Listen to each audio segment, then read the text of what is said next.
I had worked the front desk at a county records office for 31 years, and the night my youngest son called to tell me his father had died, I went in the next morning anyway. I didn't know what else to do. The house was too quiet, and my hands needed something to hold, besides a mug of cold coffee.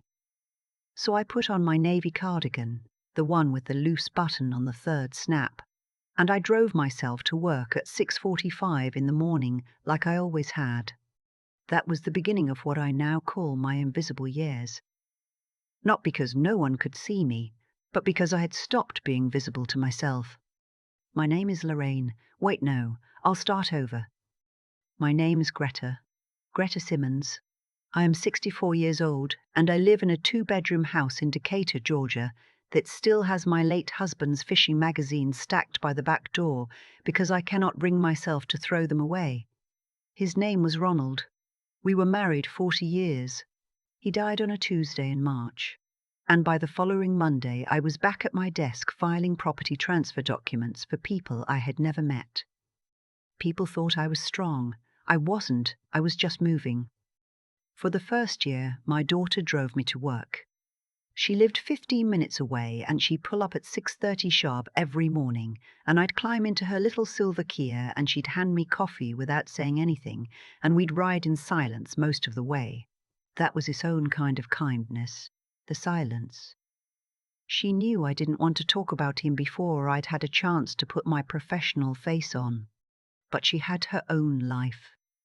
A husband, 2 kids under 6, a part-time job at the school. After 11 months, I told her to stop coming. I meant it kindly.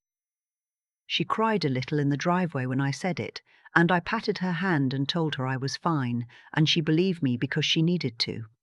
I started taking the bus. The Route 19 came at 6:52. I learned that within the first week. I also learned that if I sat in the third seat on the right, I could see the sunrise over the Kroger parking lot on Candler Road. And for about 45 seconds every clear morning it looked like something worth waking up for. The driver's name was Calvin. I didn't know that right away. You don't think to ask, do you? They're just part of the machinery of the morning. The driver, the bus, the familiar lurch when it pulls away from the curb. But one morning in November, about 3 months into my new routine, I had made too much soup the night before. I do that sometimes. I make enormous quantities of food when I'm sad. I had a full thermos of vegetable beef and 2 biscuits in a Ziploc bag, and I simply could not eat it all at 6 in the morning, so when I got on the bus, I set the bag of biscuits on the little metal shelf by his seat, and I said, "These are for you if you want them. I made too many." He looked at them. Then he looked at me, and he had this very particular expression, like he was trying to decide if I was dangerous.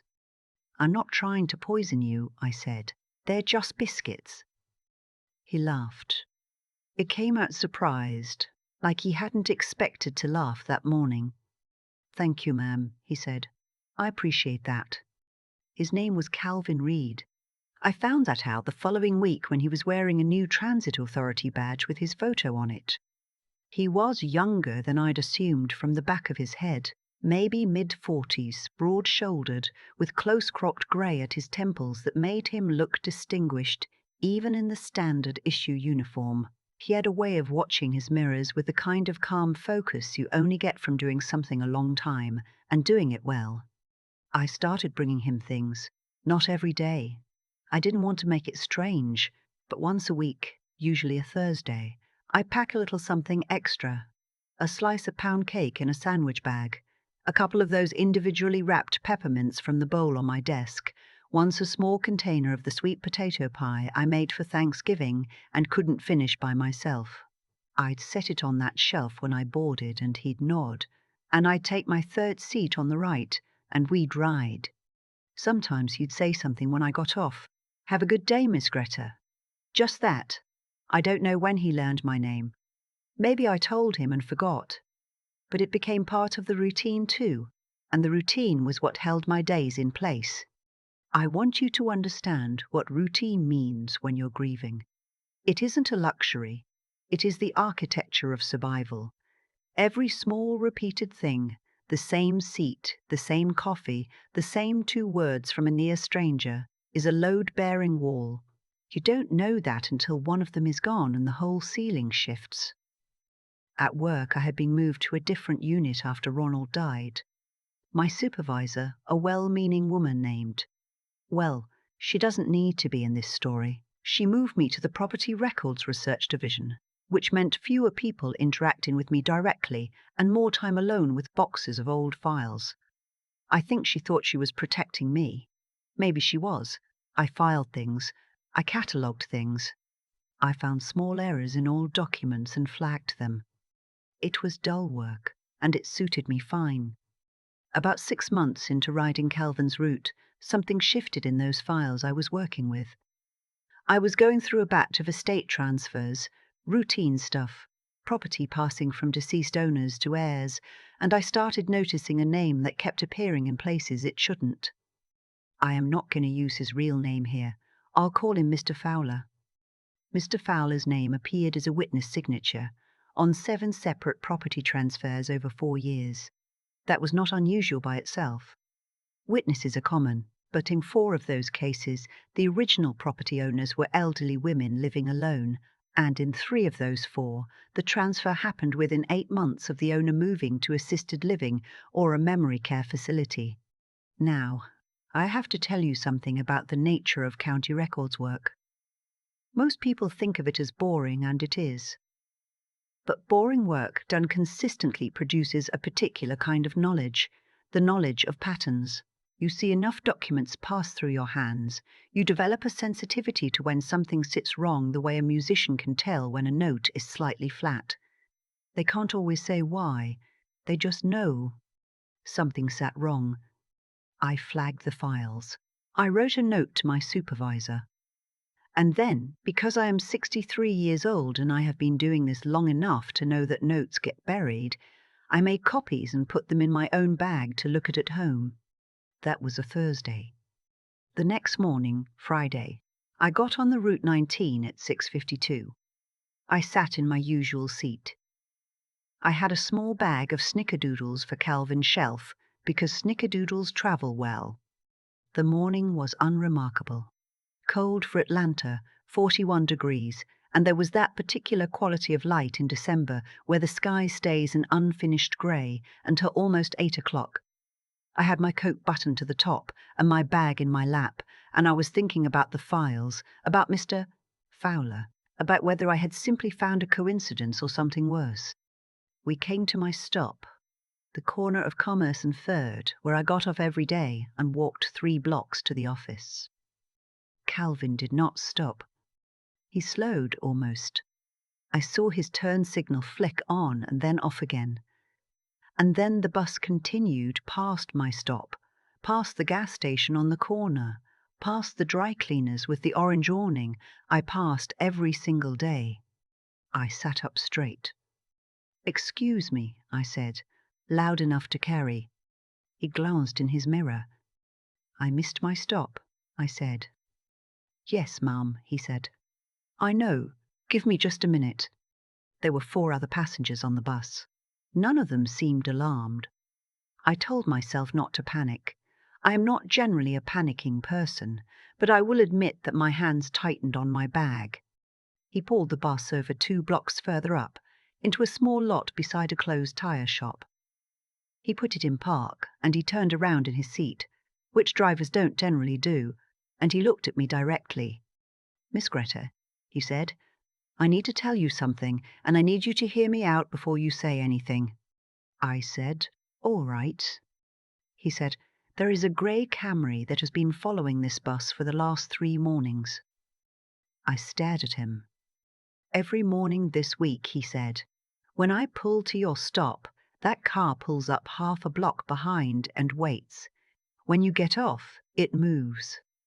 It follows the same direction you walk and then turns off at the next block. I noticed it Tuesday because the light was good and I saw the driver's face." He paused. He didn't look like someone waiting for a parking spot. My mouth was very dry.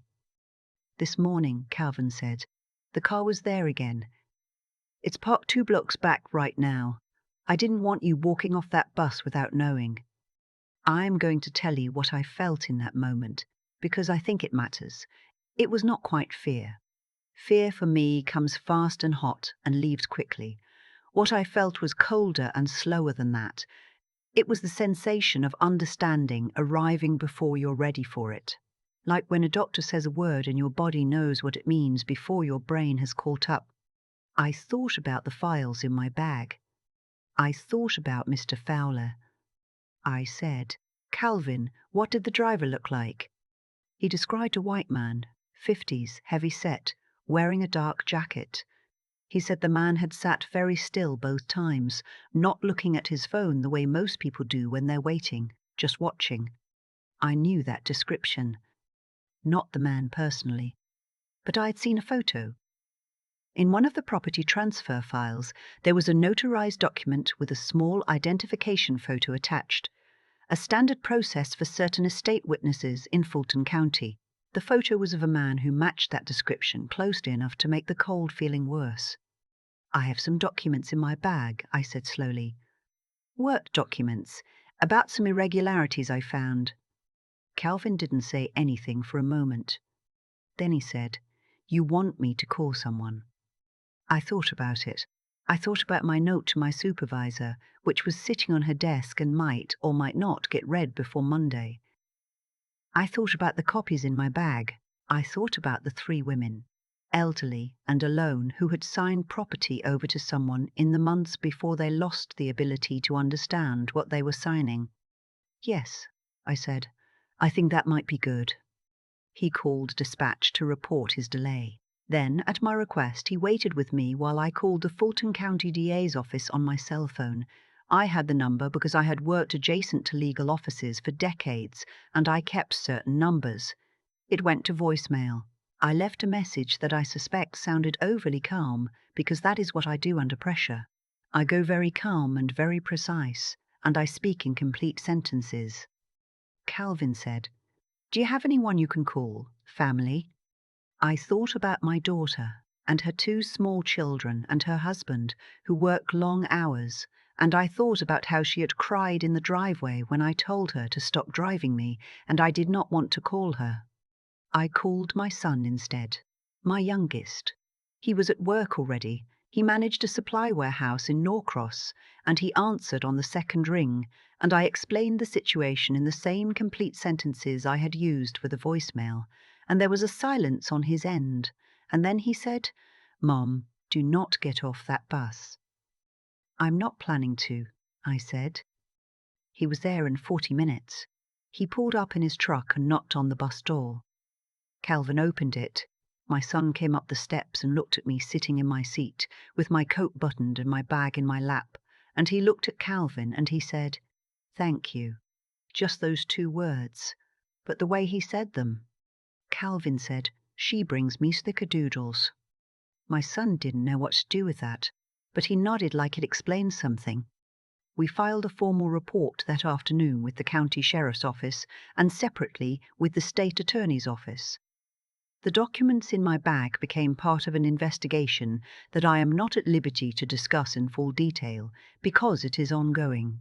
What I can tell you is that by the following spring, Mr. Fowler was no longer practicing in his professional capacity, and 2 of the 3 women whose files I had flagged had living relatives who were finally alerted to review what had been signed.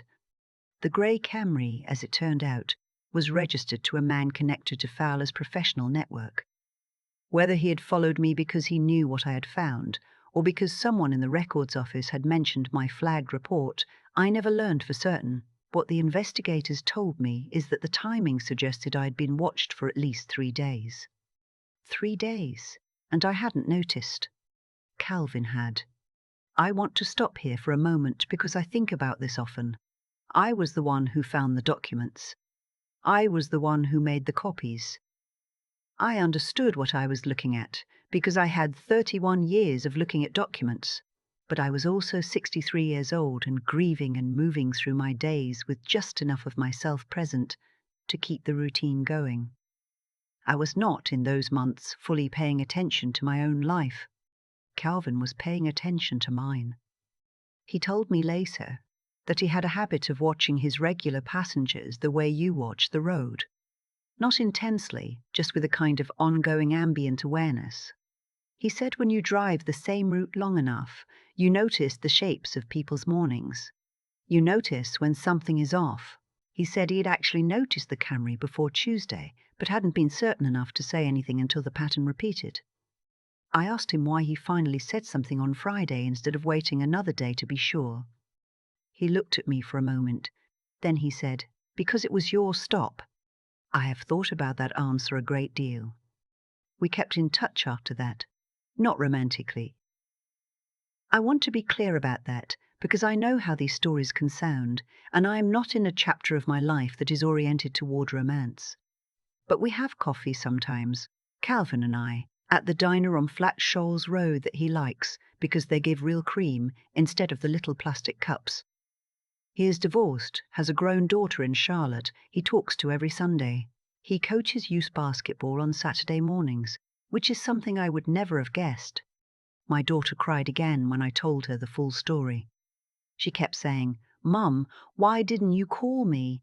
And I kept not knowing how to explain that it wasn't about trust or closeness. It was about not wanting to pull her into my invisible years. I had been trying to keep her out of the grey with me. She understood eventually, or she said she did, which is its own kind of kindness. My son took me to get a new phone with a bigger screen and made me put his number on speed dial, which I thought was unnecessary. But I let him do it because it mattered to him. I still ride the Route 19 on mornings when the weather is bad and I don't want to drive.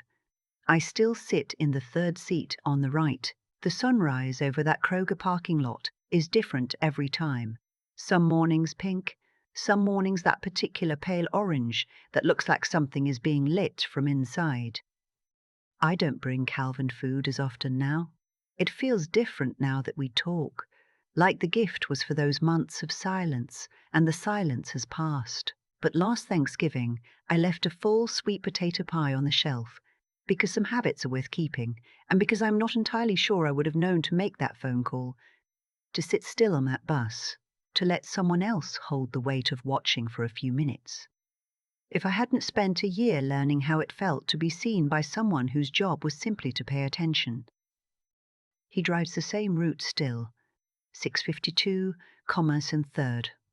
Be kind to the people in the machinery of your mornings. You cannot always know what they see from where they sit.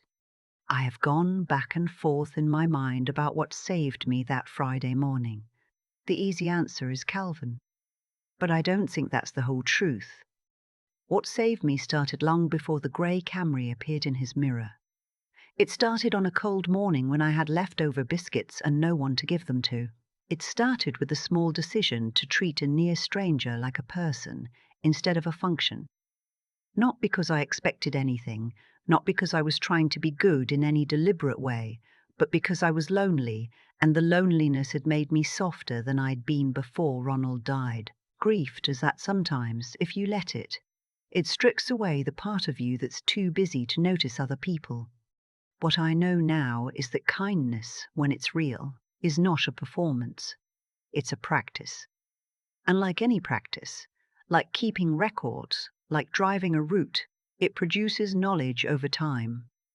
Calvin knew my stop, the way he knew every stop, but he knew me because I had given him a reason to look. That is not a small thing. In a world that moves as fast as ours does, being genuinely seen by another person is almost a radical act. And I think about the women in those files, the ones who had signed things they likely didn't fully understand, in moments when no one was paying close enough attention to stop it.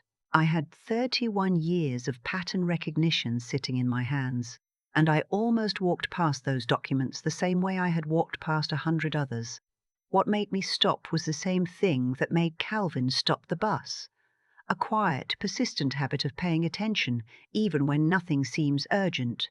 That is its own kind of intelligence, and it is not something you are born with. You build it.